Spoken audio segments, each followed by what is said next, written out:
السلام علیکم ناظرین، اس وقت میں موجود ہوں جناب صادقین کی قبر پہ، جو کہ پاکستان کے شہر کراچی میں سخی حسن قبرستان میں اس وقت موجود ہیں۔ یہ میرے پیچھے آپ صادقین صاحب کی قبر دیکھ رہے ہیں۔ صادقین نے فن آرٹ میں نہ صرف پاکستان بلکہ پاکستان سے باہر بھی اپنا اور پاکستان کا نام روشن کیا۔ یہ ان کے خاندان کے دیگر افراد کی قبریں ہیں جن کے پہلو میں ان کو بھی دفن کیا گیا ہے۔ سید صادقین احمد نقوی، جنہیں عام طور پہ صادقین کے نام سے جانا جاتا ہے، پاکستان کے تاریخ ساز اور عالمی شہرت یافتہ مصور، خطاط اور شاعر تھے۔ وہ 20ویں صدی کے عظیم ترین فنکاروں میں شمار ہوتے تھے جنہوں نے روایتی اسلامی خطاطی کو ایک بالکل منفرد انداز دیا۔ صادقین جو ہے وہ بیسیکلی پاکستان و بین الاقوامی شہرت یافتہ شاعر جان ایلیا اور رئیس امروہی کے فرسٹ کزن تھے۔ آپ 30 جون 1930 کو برٹش انڈیا کے علاقے امروہہ میں پیدا ہوئے، اور جس وقت پاکستان بنا آپ کی عمر صرف 17 سال تھی۔ آپ اپنے خاندان کے دیگر افراد کے ساتھ پاکستان ہجرت کرائے اور یہاں پہ کراچی کے علاقے نادم آباد میں سکونت اختیار کی۔ صادقین کا تعلق امروہہ کے ایک علمی معزز سادات خاندان سے تھا۔ ان کے خاندان میں خطاطی اور علم و ادب کی پرانی روایت موجود تھی۔ ان کے والد سید احمد نقوی بذات خود بھی ایک سلجھے ہوئے معزز اور علم و ادب سے گہرا تعلق رکھتے تھے۔ صادقین کو خطاطی کا فن ورثے میں ملا۔ ان کے چچا اور خاندان کے دیگر افراد بھی اس شعبے سے منسلک تھے۔ صادقین کا ماننا تھا کہ سچا فن آپ سے مکمل یکسوئی اور قربانی مانگتا ہے۔ وہ اکثر مسکرا کر کہا کرتے تھے کہ میں نے مصوری و خطاطی سے شادی کر رکھی ہے۔ اگر میں کسی خاتون سے شادی کرتا تو میں اپنے فن کے ساتھ ناانصافی کرتا، یا پھر اپنی بیوی کے ساتھ۔ میں دو متوازی محبتیں نہیں نبھا سکتا تھا۔ وہ ایک آزاد پنچھی کی طرح جینا چاہتے تھے جن پر کسی قسم کی سماجی یا گھریلو پابندی نہ ہو۔ ان کا کہنا تھا کہ بیوی اور بچوں کی ذمہ داری اٹھانے کے بعد انسان مادی چیزوں کی چکر میں پڑ جاتا ہے، جس سے فنکار کے اندر کا تخلیقی انسان مر جاتا ہے۔ اس لیے انہوں نے جان بوجھ کر گھریلو زندگی کا انتخاب نہیں کیا۔ صادقین سے پہلے خطاطی کو ایک روایتی اور سخت اصولوں کے دائرے میں دیکھا جاتا تھا، لیکن انہوں نے اس میں جدت پیدا کی۔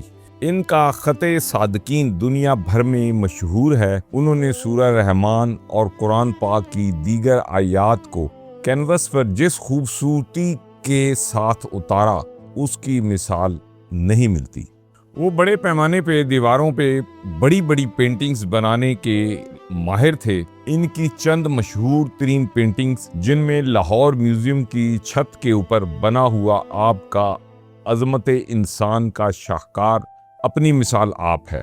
اسی طرح پاکستان کے منگلا ڈیم سے ریلیٹڈ ڈیم اور ترقی کے موضوع پہ آپ کی پینٹنگ، جو کہ اس وقت منگلا ڈیم پہ اویزاں ہے، دیکھنے سے تعلق رکھتی ہے۔ کراچی پوسٹ ٹرسٹ کے ہیڈ آفس کراچی میں اور state bank of Pakistan Karachi کی بلڈنگ میں موجود لائبریری جو اسٹیٹ بینک کی ہے، اس میں بھی آپ کی قدآور پینٹنگز جو ہیں وہ اویزاں ہیں، اور ان کو دیکھ کے انسان کی عقل دنگ رہ جاتی ہے۔ جس انداز میں اپنے فن کو دکھایا ہے وہ اپنی مثال آپ ہے۔ پاکستان سے باہر بھی انہوں نے بھارت کی علی گڑھ مسلم یونیورسٹی اور بنارس ہندو یونیورسٹی میں شاندار مورائلز بنائے ہیں، جو آج بھی وہاں پہ اویزاں ہیں اور پاکستان کا نام روشن کیے ہوئے ہیں۔ صادقین صرف ایک مصور ہی نہیں تھے، بلکہ مصوری کے ساتھ ساتھ ایک عظیم شاعر بھی تھے، اور ربائی کہنے میں آپ کا کوئی ثانی نہیں تھا۔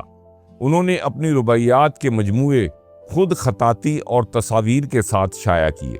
حکومت پاکستان نے آپ کی فنی خدمات کے اعتراف میں آپ کو پاکستان کے اعلیٰ ترین مختلف سول اعزازات سے نوازا، جیسے 1960 میں آپ کو تمغہ امتیاز سے نوازا، 1962 میں ستارہ امتیاز سے نوازا، اور اسی طرح 1962 میں پرائڈ آف پرفارمنس سے آپ کو نوازا۔ صادقین کا فن کسی ایک ملک تک محدود نہیں تھا، بلکہ انہوں نے پیرس، لندن اور نیو یارک سمیت دنیا کے کئی بڑے شہروں کی نمائشیں کی اور بین الاقوامی سطح پہ پاکستان کا نام روشن کیا۔ صادقین اپنی طبیعت میں ایک درویش، ملنگ اور قلندر انسان تھے۔ انہیں مال و دولت جمع کرنے کا کوئی شوق نہیں تھا۔ وہ کروڑوں روپے کے فن پارے اور خطاطی کے شاہکار لوگوں اور مختلف محکموں میں مفت بانٹ دیتے تھے۔ ان کے بزرگ مغل دور میں شاہی درباروں میں خطاطی کرتے تھے، اس لیے صادقین اکثر کہا کرتے تھے اور اس کہنے میں یہ فخر محسوس کرتے تھے کہ میں نے خطاطی کسی پراپر استاد سے نہیں سیکھی، بلکہ یہ میرے خون میں نسل در نسل چلی آ رہی ہے۔ 1950 کی دہائی میں پاکستان کے وزیر اعظم حسین شہید سہروردی نے صادقین کے فن کو پہچانا اور ان کی سرپرستی کی۔ 1961 میں انہیں پیرس کا تاریخی دورہ کرنے کی دعوت دی گئی، جہاں انہیں پیرس بینالے میں بہترین فنکار کا عالمی اعزاز دیا گیا۔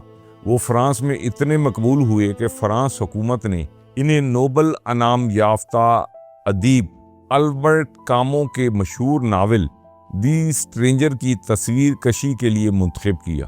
وہ کئی سال تک فرانس پیرس میں موجود رہے، لیکن اپنے وطن کی مٹی انہیں واپس پاکستان کھینچ لائی۔ صادقین نے دنیا بھر میں اپنے فن کی بدولت اپنا نام بے پناہ روشن کیا، لیکن اپنی قلندرانہ اور درویش صفت ہونے کی بدولت وہ اکثر قمیض کے بغیر لنگی پہن کر زمین پر بیٹھ کر کئی دن بھوکے پیاسے پینٹنگز بناتے رہتے تھے۔ ان کا کوئی ذاتی گھر وغیرہ تو تھا نہیں، نہ ہی ان کا کوئی بینک بیلنس تھا۔ وہ زندگی کے آخری ایام کراچی کے فریئر ہال میں مقیم رہے اور وہیں دن رات پینٹنگز کا کام کرتے رہے۔ زندگی کے آخری حصے میں جب وہ فریئر ہال میں چھت کی پینٹنگز پہ اپنا آخری عظیم شاہکار ارض و سماوات بنا رہے تھے، تو مسلسل کام اور غیر متوازن زندگی کی وجہ سے شدید بیمار رہنے لگے اور دوران کام ہی ان کو آخر اٹیک ہوا اور وہ گر گئے۔ انہیں اسی وقت کراچی کے عباسی شہید ہسپتال منتقل کیا گیا، جہاں وہ 10 فروری 1987 کو صرف 56 سال کی عمر میں اس جہان فانی سے کوچ کر گئے، اور یوں یہ عظیم درویش پاکستان کے فن مصوری کے شعبے کو یتیم کر گیا۔ آپ کو کراچی کے بڑے قبرستان سخی حسن قبرستان میں آپ کے فرسٹ کزنز نامور شاعر جان ایلیا، رئیس امروی اور خاندان کے دیگر افراد جو یہاں پہ دفن ہیں، ان کی قبروں کے ساتھ دفن کیا گیا۔ ان کا آخری مرحل آج بھی کراچی کے فریئر ہال میں ادھورا موجود ہے، جو ان کی انتھک زندگی کی گواہی دیتا ہے۔ اللہ تعالیٰ آپ کو غریق رحمت دے، آمین ثم آمین۔ صادقین کی وفات کے بعد ان کے خاندان کے دیگر افراد، جن میں خصوصی طور پہ ان کے بھتیجے جناب سلطان احمد جو اس وقت امریکہ میں قیام پذیر ہیں، انہوں نے وہاں پہ صادقین فاؤنڈیشن کے نام سے ایک تنظیم بنائی اور فن کی ترویج کے لیے دن رات کوشاں ہیں۔ یہ فاؤنڈیشن آپ کی فن کی ترویج کے ساتھ ساتھ ان کی کتابوں کی اشاعت اور نمائشوں کا اہتمام بھی بڑے مؤثر انداز میں کرتی ہے۔ اس کے ساتھ ہی ناظرین مجھے اجازت دیجیے، اللہ آپ کا و ہمارا حامی و ناصر ہو۔ اللہ حافظ۔